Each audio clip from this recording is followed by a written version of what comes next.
AI has arrived on our smartphones and Google's leading the charge with the brand new Pixel 8, apparently speeding up the phone's performance, giving better multitasking, and I'm hearing so much more.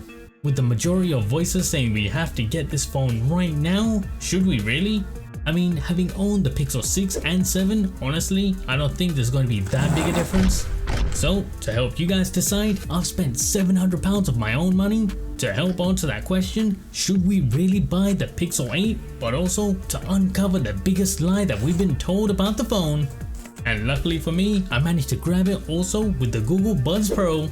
Now as standard right out of the box, it comes with a handful of accessories, a Type-C cable, a USB adapter, and something for those of you who struggle to sleep, a manual.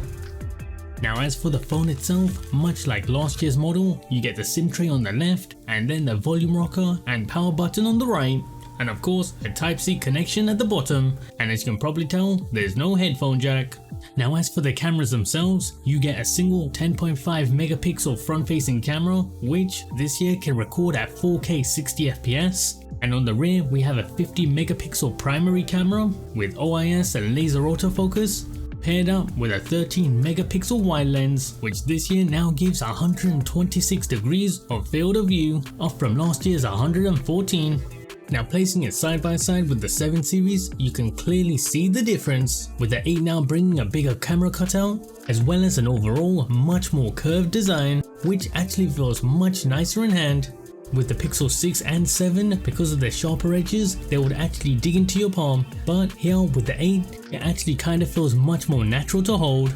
Now as for the display itself, it's still keeping to that 1080 by 2400 resolution from last year, but they have bumped up the refresh rate to now 120Hz, which was kind of a bit unnecessary, but more importantly what they have done, which I definitely do love as a daily Pixel user, they've gone ahead and boosted up the brightness rating of the screen, taking it from the Pixel 7's 1400 to now 2000 nits, which now means that we can actually use our phones more easily in direct sunlight. It's a simple thing, but a massive pet peeve as a Pixel user.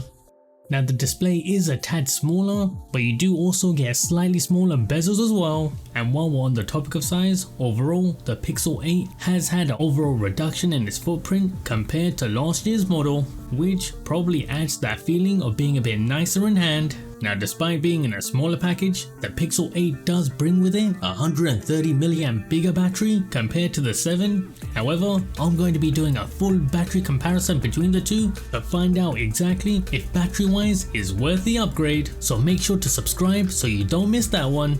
Now this year we get the third iteration of Google's Tensor chip, this time stepping things up with a 9-core setup with both a higher top end clock speed as well as a slightly lower efficiency core settings, which is definitely going to help with power usage. On paper, it's definitely a step in the right direction. And so far, using the Pixel 8, I haven't really noticed that much of a heating issue as we saw with the Pixel 7 and even worse the 6. So fingers crossed Google have finally found that sweet spot. Now with this brand new chip, Google have gone ahead and leaned heavily into AI, improving not only their language models, speech to text, allowing the phone to read out loud websites, clear calling, photo processing, and as well as a couple upcoming features including video boost. But this is exactly where Google's marketing kind of, you could say, went a bit overboard or even exaggerated a bit. I mean, all the features I mentioned so far do work exactly as described. However, when it comes to the biggest AI features, they're definitely pulling our leg. Things definitely don't match up. In Google's demo, they effortlessly were able to edit a photo within mere seconds, generating new assets as well as manipulating ones already there, as if it was all happening on device within the TPU part of the Tensor chip. Now here, I can tell you firsthand that's not the case at all. With massive loading times between edits and small changes, it's definitely not seamless. You basically upload the photos to Google Cloud, and via the photo app you can start editing, and as you can see right here, it can be a bit painful. And goes without saying, without an internet connection you won't have access at all. I mean, it's not a deal breaker, but it would have been nice if Google had just gone ahead and said it outright. Now when it comes to the final products themselves, honestly, they are decent, but if you do scrutinize a bit closer, you can clearly see it's not the cleanest cutouts. I mean, regardless, it is a step in the right direction. Just if you're buying the phone in order to just rely on these AI features or even that photo editing aspect, just definitely temper your expectations. Overall, the rest of the phone is a super smooth experience, and so far I don't have any complaints at all. Now, is it a must-buy phone? If you got the Pixel 6, definitely upgrade to the Pixel 8. And if you have the 7, I think you can definitely wait a year, or even 2.